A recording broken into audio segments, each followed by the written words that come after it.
नमस्कार मित्रों, आज मैं वतन नाम की एक पुरानी फिल्म पर वीडियो बना रहा हूँ। वतन 1954 की एक हिंदी भाषी फिल्म है जिसका निर्देशन ननाभाई भट्ट द्वारा किया गया है, जिसमें त्रिलोक कपूर, इम्तियाज खान, मदन पुरी, निरूपा रॉय ने अभिनय किया है। वतन उन शहीदों की कहानी है जिन्होंने विदेशी तातारी साम्राज्यों को अपनी प्रिय मातृभूमि से खदेड़ने के लिए अपने प्राणों की बाजी लगाकर खुद को अमर बना लिया। ताकत के नशे में चूर और अपनी ताकत पर गर्व करने वाले क्रूर तातारियों के अत्याचार की कोई सीमा नहीं थी। मासूम बच्चों सहित अपने हजारों भाइयों और बहनों को खोने के बाद और बड़ी संख्या में अपने घरों से बाहर निकाले जाने के बाद देशवासी खुद को बेईमान सूदखोरों के सामने असहाय पाते हैं, खासकर जब उनके कमजोर सेना के वृद्ध कमांडर आगा ततारियों के राजा के हाथों बुरी तरह घायल हो जाते हैं। इस तरह के एक सर्वग्राही क्षण में नूर नाम के एक मिट्टी के पुत्र का उदय होता है, जो आगा के मार्गदर्शन और अपने कामरेडों के सहयोग से अपनी मातृभूमि को मुक्त करने के लिए शपथ लेता है। उसी समय उनको राजकुमारी नीलोफर के एक कारवां के साथ शहर में आने की जानकारी मिली। नूर उसके अपहरण की एक योजना तैयार करता है। इस योजना को सफलतापूर्वक अंजाम देने के बाद वे राजकुमारी के साथ शाही महल में एक देशभक्त युवती जमीला को एक तातारी महिला के रूप में भेजते हैं। जमीला वहां एक गुप्त एजेंट के रूप में कार्य करती है। सुंदर जमीला पर एक नजर डालते ही तातारियों का राजा उसके प्रति आकर्षित हो जाता है।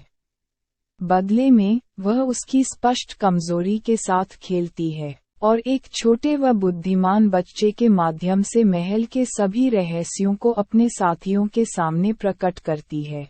उसके बाद जब नूर के देश के लोगों को राजकुमारी नीलोफर के जन्मदिन के अवसर पर जब जबरन उपहार देने के लिए मजबूर किया जाता है, तब विदेशी शासन के खिलाफ विद्रोह करने के लिए हमेशा तैयार रहने वाले लोगों का आक्रोश चरम पर पहुंच जाता है।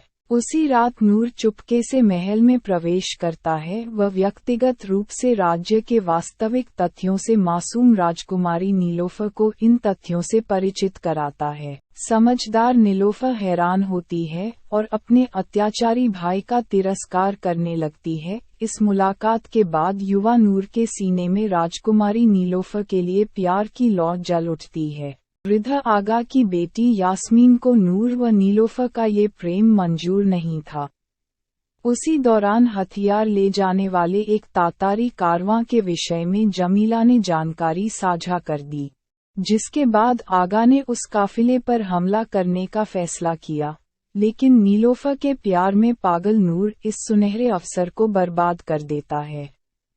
दिलावर के नेतृत्व में नूर के अन्य साथियों ने हमले का प्रतिकार किया, जिसमें नूर के प्रदेशवासियों की करारी हार हुई। तातारियों को उनके गुप्त ठिकानों का पता चल गया।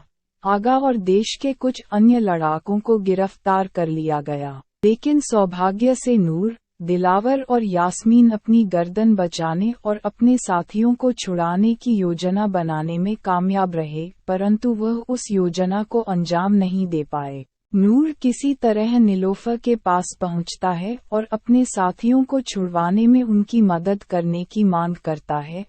तभी तातारी फौज उसे गिरफ्तार कर लेती है। दिलावर इस घटनाक्रम के लिए नीलोफर को दोषी मानता है। वह उसकी योजना को गलत समझकर उसे मारना चाहता है और इसका प्रयास करता है, लेकिन जमीला के समय पर हस्तक्षेप से उसका प्रयास विफल हो जाता है। जमीला राजकुमारी नीलोफर के किरदार से वाकिफ थी, इसलिए उसने उसको दिलावर से बचाया।